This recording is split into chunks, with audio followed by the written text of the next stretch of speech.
This is absolutely interesting.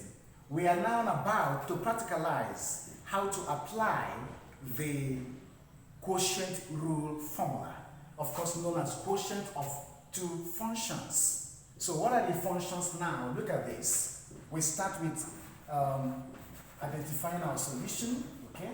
Look at this. U here represents sine x. That's the first thing we need to do. Okay, V represents what? X squared. That's the first thing we need to do for us to be able to solve this. And the question says, given that y is equal to sine x over x squared, find the y dx. And you can see, this is quotient. Sine x over x squared is quotient in nature. So we need to find the y and the x using quotient rule. If you have not watched my video on how to derive quotient formula that we're going to apply in solving this question, please, I recommend you go and watch it first before watching this one. That will help you to understand the steps taken in deriving that formula, and the same steps will be taken in solving this question. Alright? So let's go. The formula is dy dx is equal to, we keep v, differentiate u with respect to x, minus, we keep u, differentiate v with respect to x, all over v squared. I don't like this chart. Let me change it. Okay, so that is it. Now, this is the formula. We have done this in our previous video. Now we are going to apply this here. But we are not just going to apply it. We need to specify terms. We need to specify them one by one. We have specified v, that's this. We have also specified u, that is this. But what about du, dx, dv, dx respectively? We need to specify them. So if, let's begin from this point. I'm going to solve again this way, okay? Now, let's begin. We now have u is equal to sine x, right? But we have to find du dx. Therefore, du dx is going to be, when you differentiate sine x, it gives you cos x. Simple. Very simple. Now we move on again to find the v, the x. But first of all, v is given as x squared, right? Therefore, the v with respect to x, that means differentiating v with respect to x. That's what this means.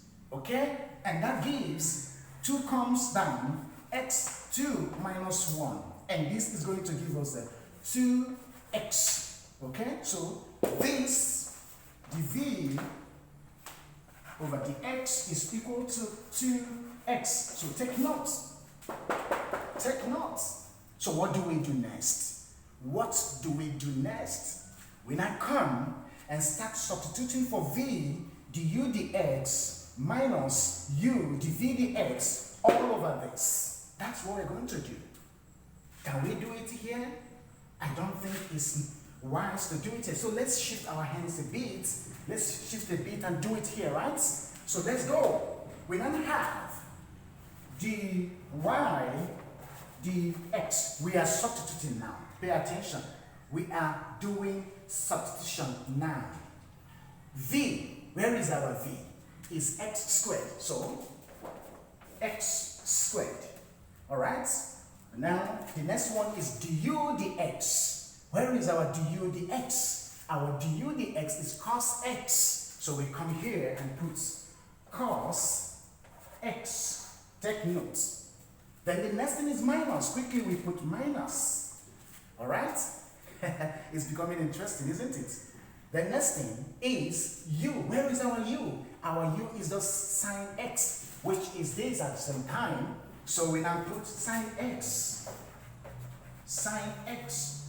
What about our dv dx? Our dv dx is 2x. Can you see? 2 x bracket close all over v squared. We know that v, look at it, is x squared already, but the formula says v squared. So here we have x squared bracket also squared because of this. Understood? So with this, our next step is to simplify further. When we simplify further, these things will clear out and we see the clear picture of all this. And that happens this way.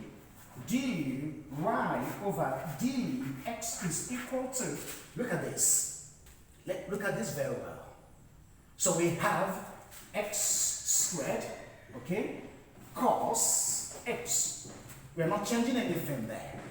Look at this, minus, we have here sine, okay? I can even change that. Yes, I can bring 2 back here, okay? It doesn't even affect anything. It becomes 2x and then sine x, okay?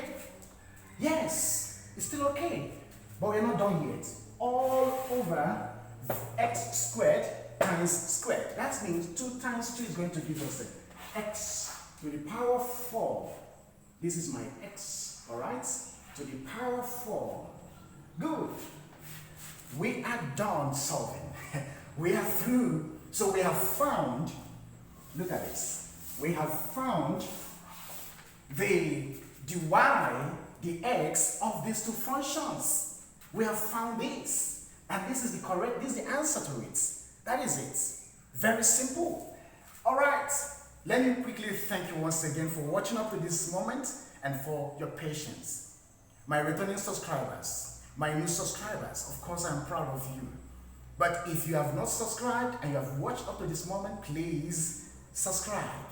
Give me some thumbs up. Put on the bell button for constant notification. Of course, you know what to do. Share with your friends, networks, and students. Look at it very well. Before I let you go, I want you to comment. Drop your comments. Say things about what I'm doing that you don't like. Tell me the ones you don't like, so that I will take correction from there. Look at the steps. Look at the steps. If the steps are not clear, or you don't understand any of them, put it in the comment section. Even if you have gone through and it's like everything is clear, also put it in the comment section. I want to read your comments, please. All right? Give me some thumbs up. Subscribe.